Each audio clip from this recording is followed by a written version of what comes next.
my passion for Google Plus right now. It may differ from my passion about photography. If any of you have retina screens, you'll notice how red I am right now from my high blood pressure. So what we were talking about, Adam, before you joined us, was we were talking about diversity and creativity, some ideas on how you can maybe stir the pot a little bit, both with your photography and with your business practices for your photography.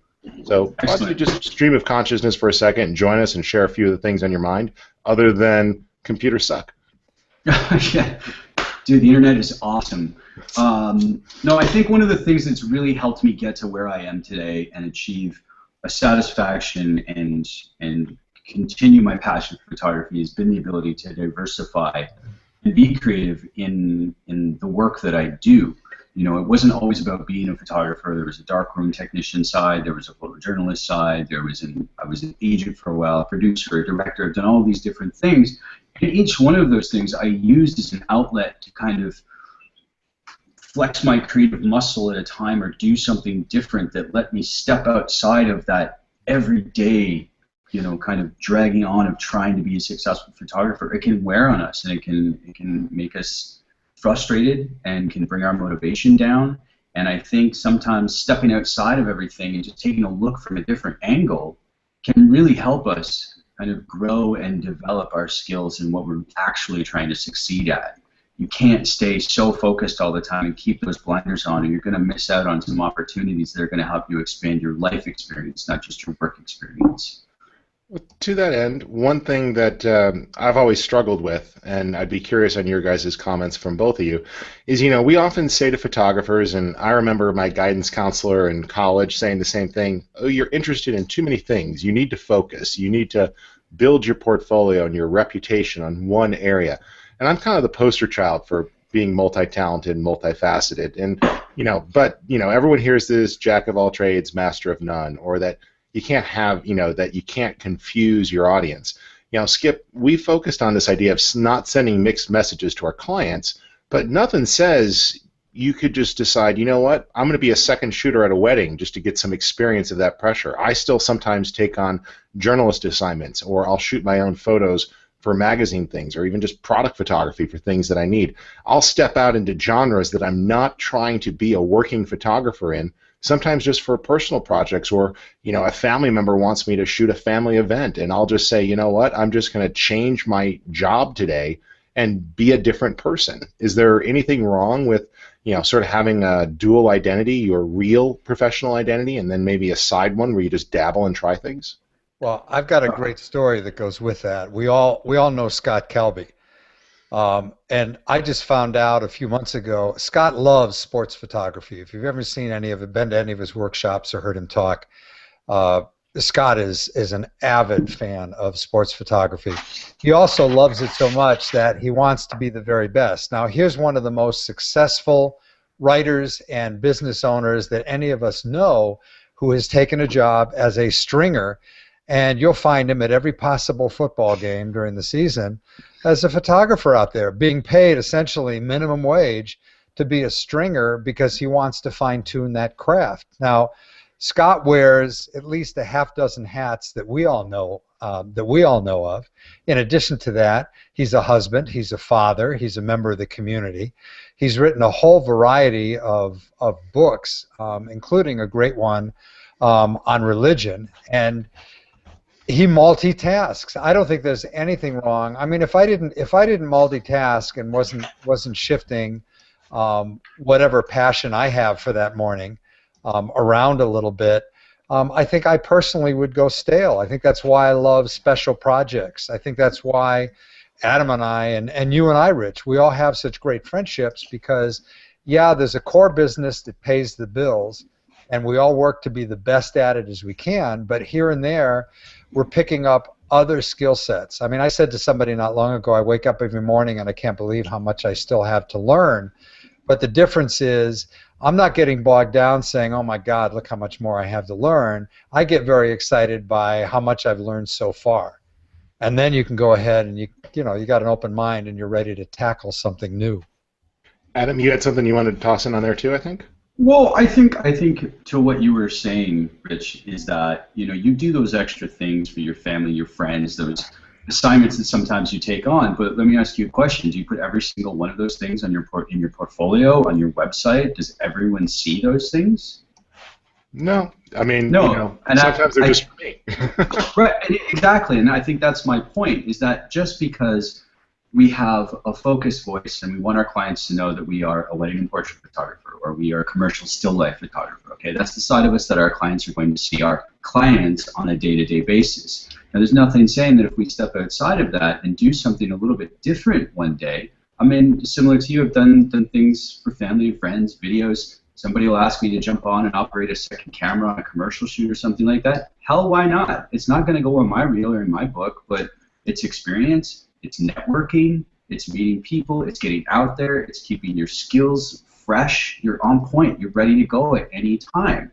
I almost guarantee everyone out there that watches this now or later were to ask you about each one of those experiences, you could honestly think of one thing that you probably learned each of those times, whether it was directly related to photography or video, maybe not, but you learned something about yourself, you learned something about your craft, you learned something about the people around you, and that helped you become a better person overall, which I think makes us all better.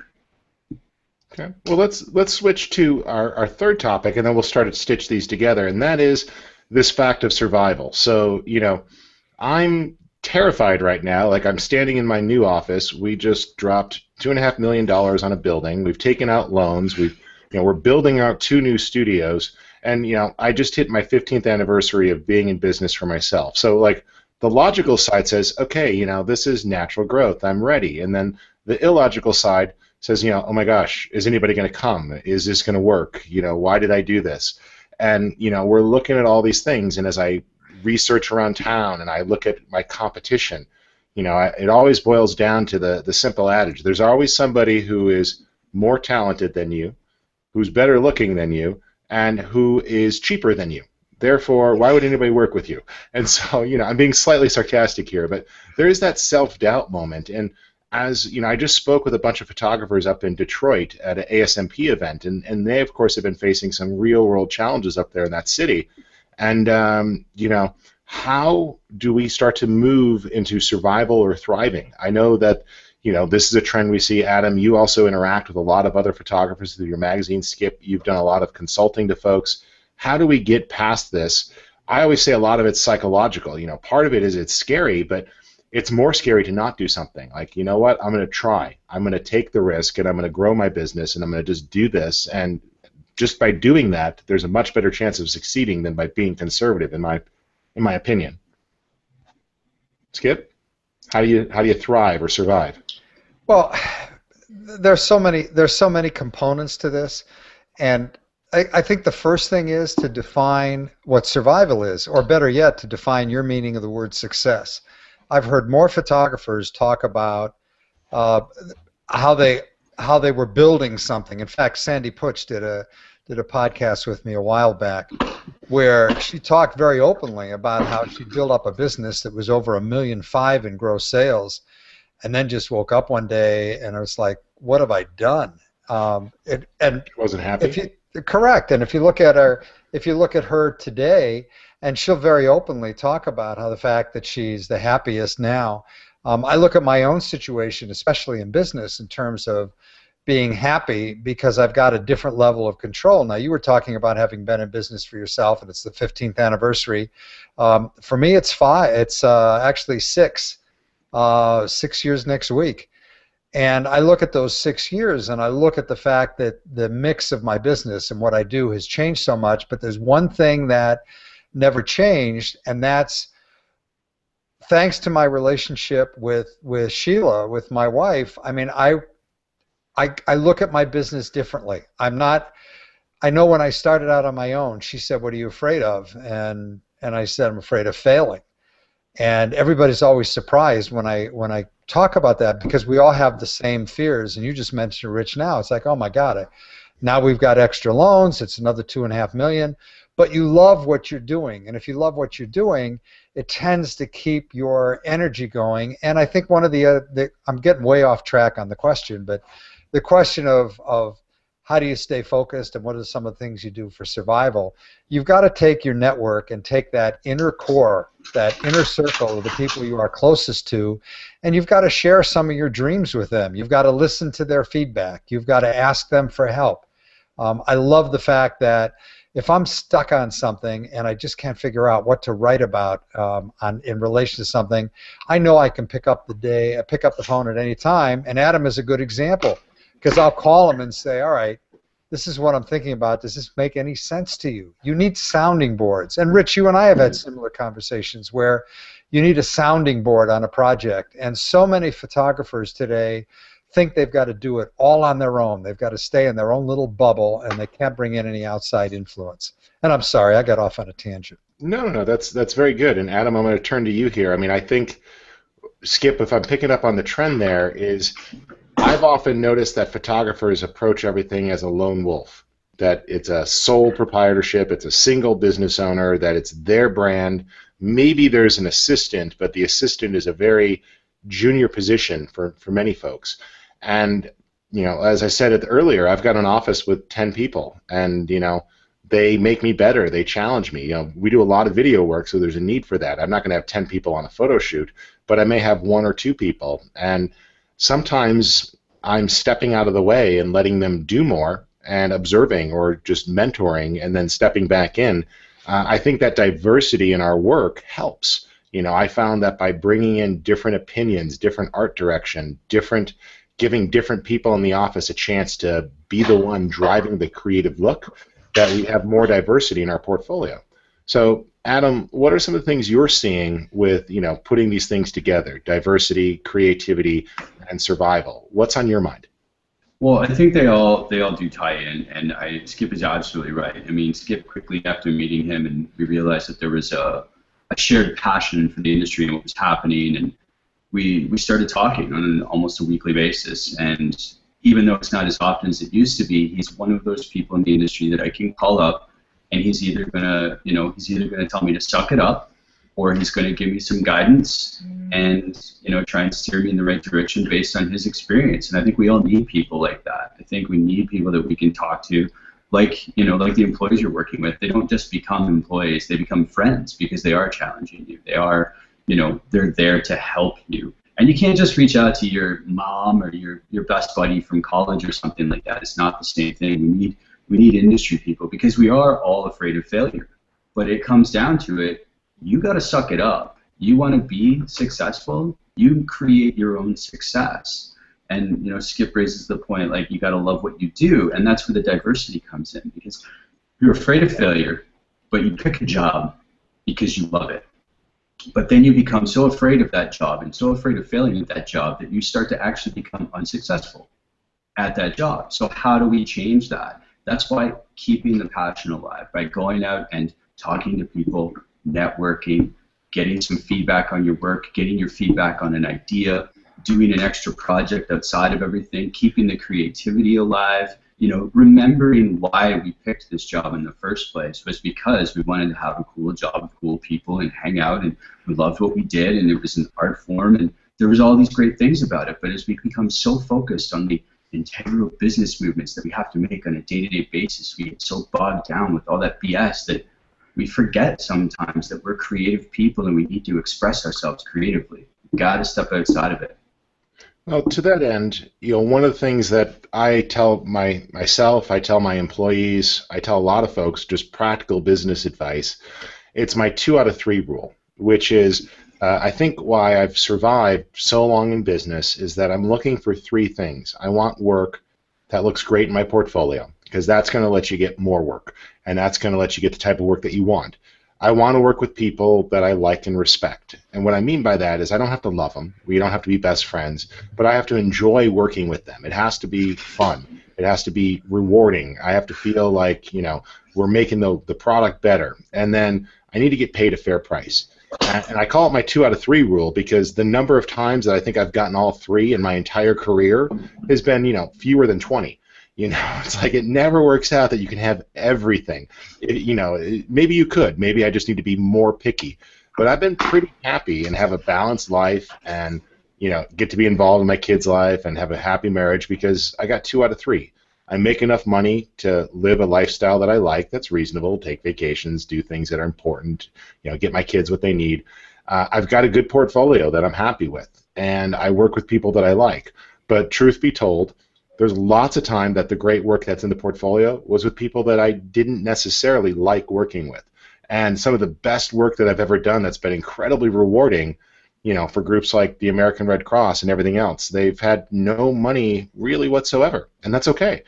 So I call it my 2 out of 3 rule, and I think, and Skip, it ties to what you were saying before, if you define what's success for you, realize that if you're getting 2/3 of that goal on pretty much every job, that's success, and you should just call it good and stop beating yourself up. Well, along with beating yourself up, we kind of, all three of us, hit on one aspect that I was thinking about.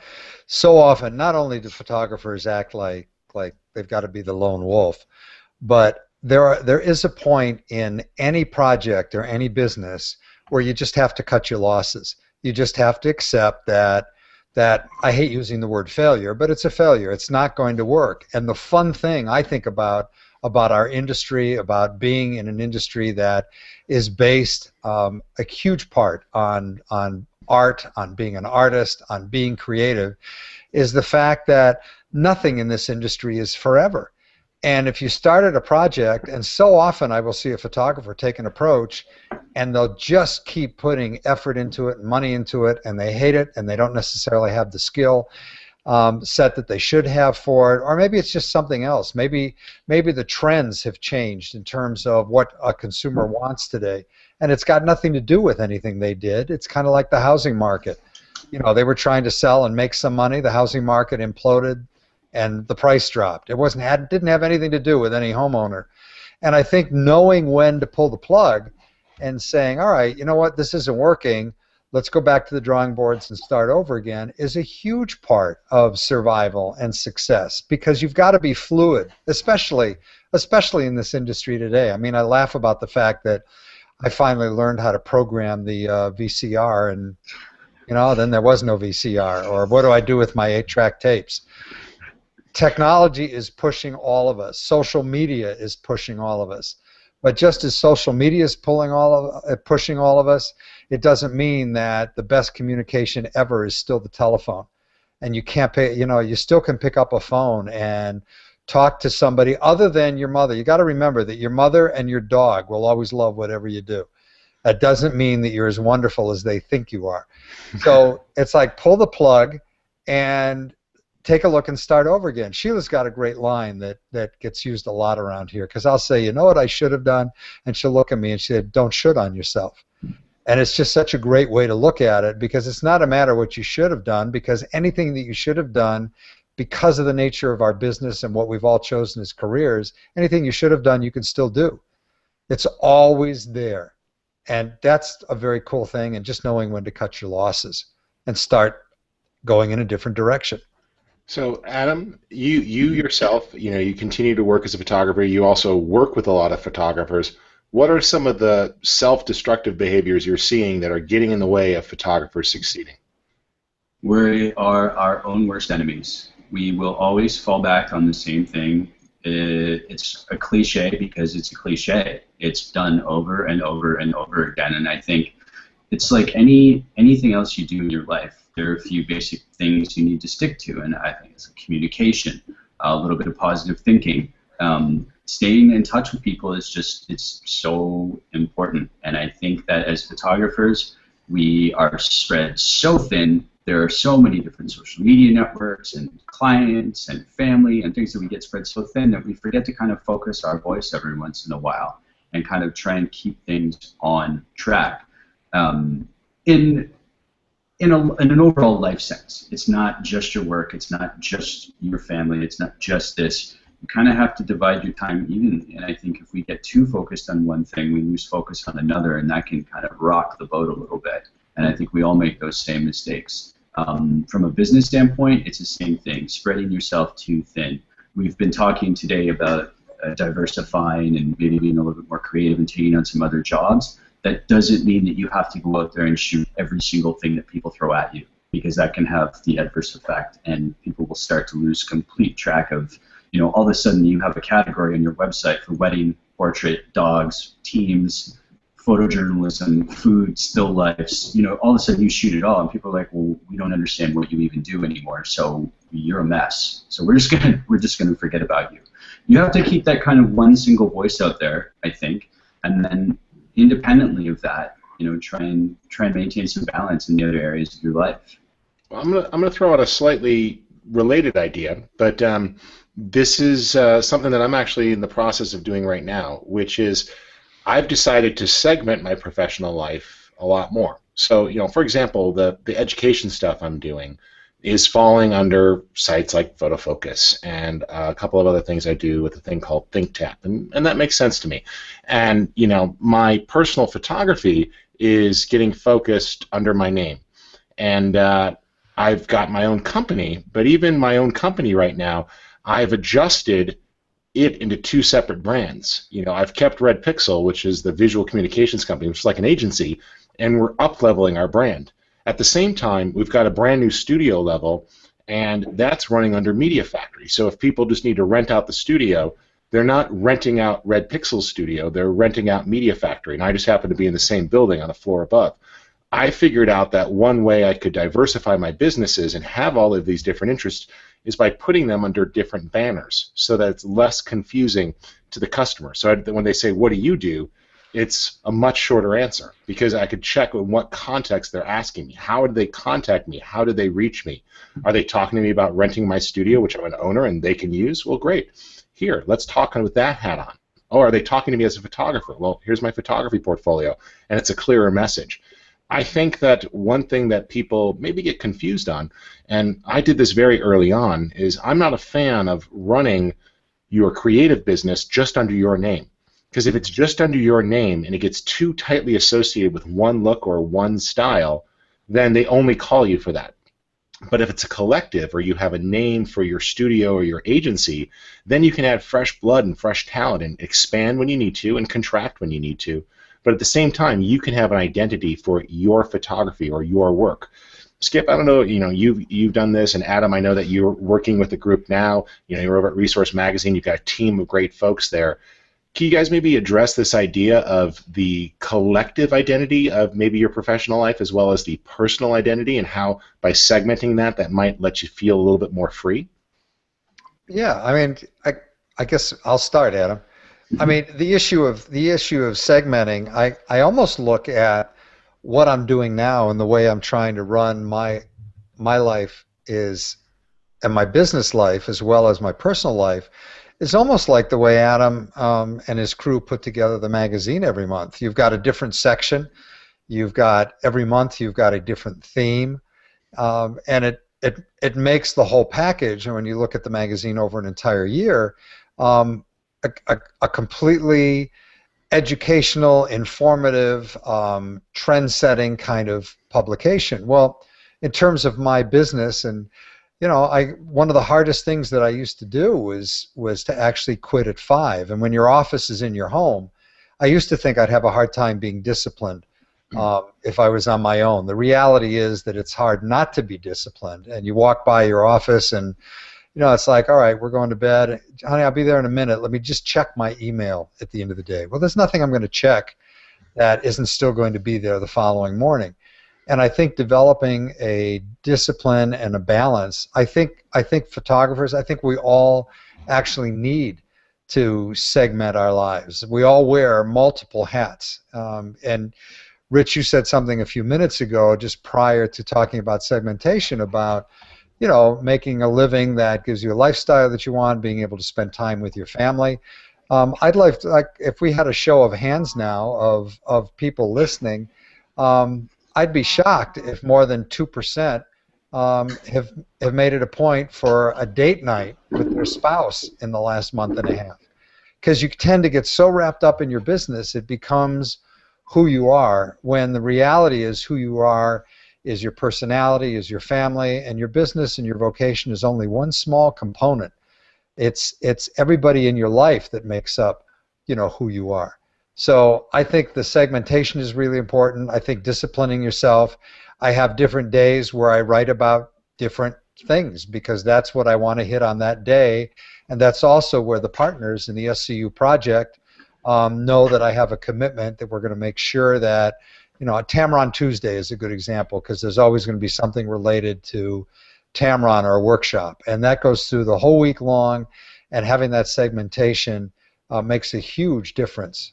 So I babbled again. No, it's all good. Adam, why don't we, take this, because you are having a role as an editor over at Resource Magazine. You've got to manage a bunch of different folks, contributors. You're working with photographers as well as being a photographer yourself. How do you balance that role, and what advantages do you see by having a little bit of segmentation in your work life? Well, I wrote down, I always have my little notepad here beside me so I can write down because I have a horrible memory. But the first two things I wrote down before I even got on today were diversify your offerings, but focus your voice or voices. And I think, Rich, the way you've explained it is perfect. And to clarify, I mean, here at the magazine, one of the things we had to do recently, we're experiencing a large amount of growth right now, and we love that. We love our fans and our readers, and we're so excited by that. But it means that we're growing up and we're becoming a real business, and we have to treat it as such. So recently I've actually stepped back behind closed doors at the magazine and taken much less of a public profile because there are aspects of a business that need to be managed individually, separately. So there are people in those roles now. We recently brought on Billy Murray, who's our managing editor at the magazine now, and he handles all of that content. We have Alex, who's our CEO, and she's the founder of the magazine, and she creates, and she's the creative one and comes up with ideas and makes sure that it keeps everybody in check. And Jaron Schneider, who I'm sure many of you know, came over recently and is our managing web editor now. And we've had to define those roles within our team. And I think the important part of that is giving us the ability now to step outside of the magazine and do other things. We know what each person at the magazine is supposed to do.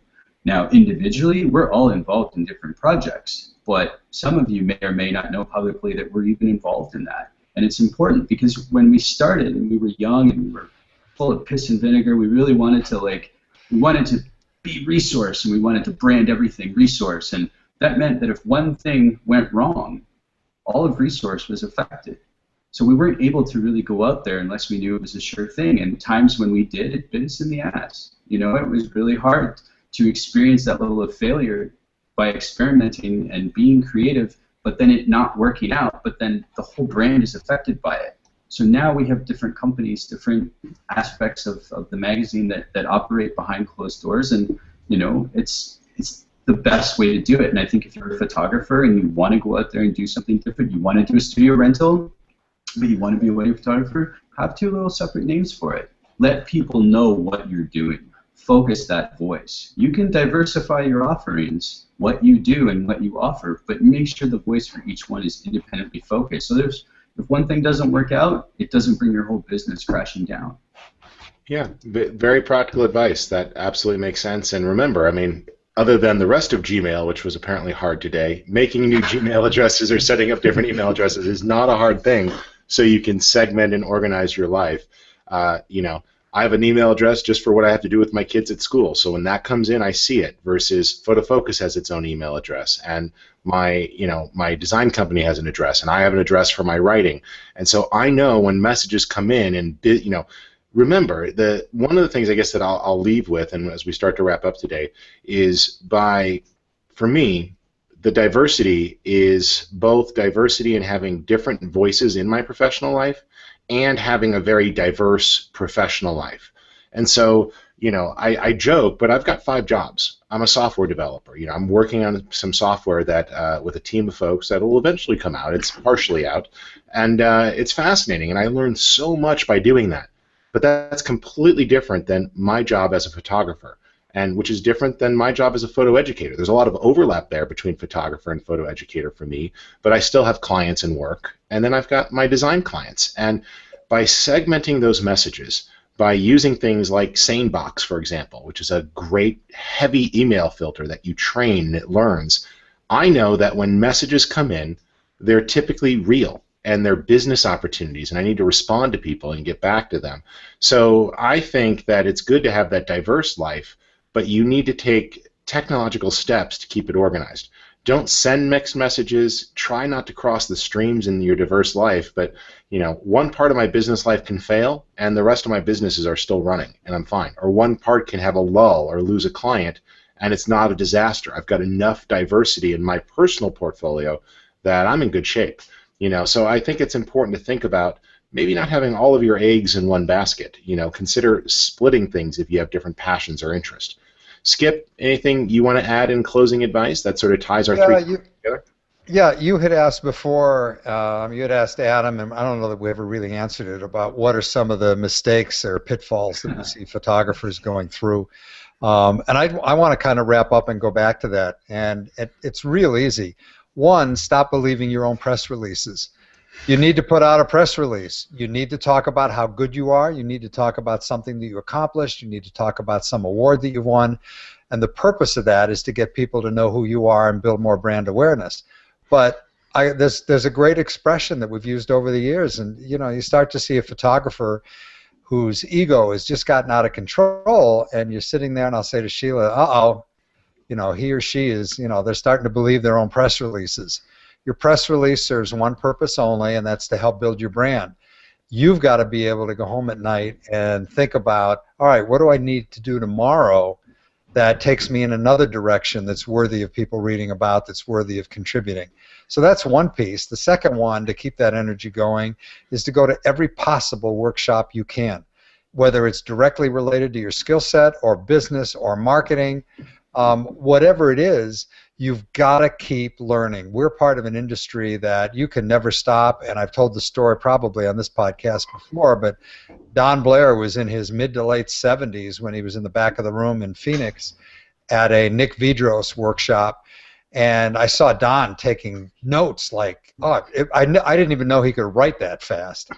And he's taking notes in the back of the room, and I said, what are you doing? You know all this stuff. He said, oh, no. He said, I just picked up like 3 new ideas because Nick was talking about lighting, and this was all the look that Nick was giving his images long before digital technology allowed us to turn somebody upside down in a photograph with the push of a button.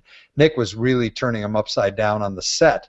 So there was Don in his late 70s, like I said, mid to late 70s, taking notes. We are an industry, technology, social media, consumer trends. You can never slow down. Every day you've got to make it a point to learn something new. And then the last thing I wanted to throw in there was read everything you possibly can. Watch every podcast you can. Listen to every podcast. Watch every webinar. I appreciate everybody that's going to watch this one. Make it a point to watch and read everything you possibly can get your hands on so that you are on top of what the trends are. And just remember that your skill set needs to constantly grow. Don Blair was also asked, what's the best picture you've ever taken? And his answer at 75 was, I don't know, I haven't taken it yet. And that's that. Good. All right, Adam, your turn. Tie it all together. Some parting advice.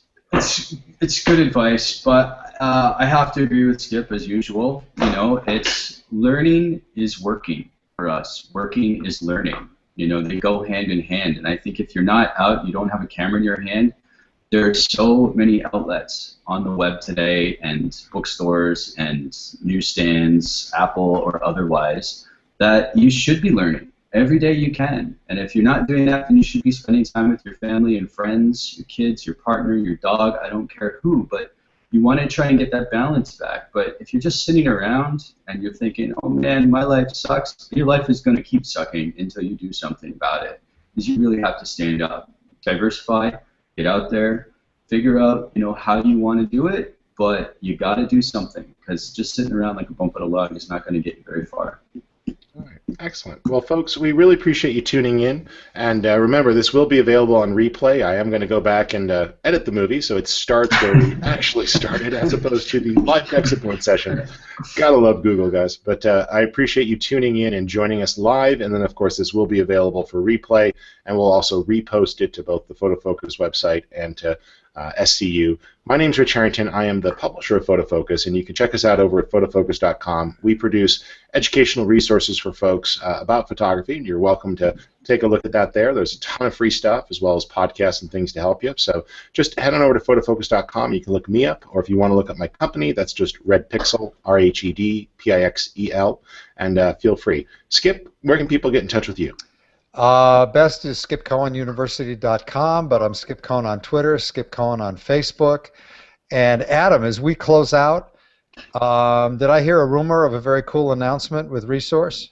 There is a pretty cool announcement. For those of you who don't know, and whether it's live or going to be replayed later, this is really great for us. Resource Magazine is distributed for free in major photo communities across the U.S. So if you have access to a large studio or rental house, anything like that, you'll be able to pick the magazine up. Part of our problem has been reaching all those great photographers in the middle of the country, or parts and areas where they don't have access to that. We have our brand new issue that's out, featuring the ladies from Brooklyn Nine-Nine. So you can pick this up. But starting next week, we also have our iPad digital edition. This is a little sneak peek, nice. Which you will be able to check out for free from here on out. We're actually going to be offering this 100% free to every photographer out there. You'll be able to read more about it on resourcemagonline.com when it does happen, when the announcement goes out. But we want every photographer out there to have access to Resource Magazine because it is such a great asset. We hang out with people like Skip and Rich and dozens of others, and there's just a lot of great news and educational stuff in there for everyone. Excellent. Right. Adam, where do people go to find you, just real quick? What's the best way to find Adam Sherwin? My social media handles are all at Adam Sherwin, and I'm not very active, and that's a whole other conversation for another time. I'm going through a bit of a personal experiment right now, but the magazine is alive and well at Resource Magazine on Facebook. Our Instagram is on fire these days. We're doing reposts from all of our followers. If you want to submit your photos on Instagram to @ResourceMag, we're getting 300, 400, 500 likes on some of these images that are going up, and there's a lot of great exposure out there for photographers sharing their work from mobile devices or from just loading them up to their mobile device. So that's another opportunity for everyone. Excellent. Well, thank you so much for joining us today, and Skip, thank you as well, and appreciate you all tuning in. Thanks for watching. Thanks, Rich. Thanks, Skip. Bye. Okay, guys.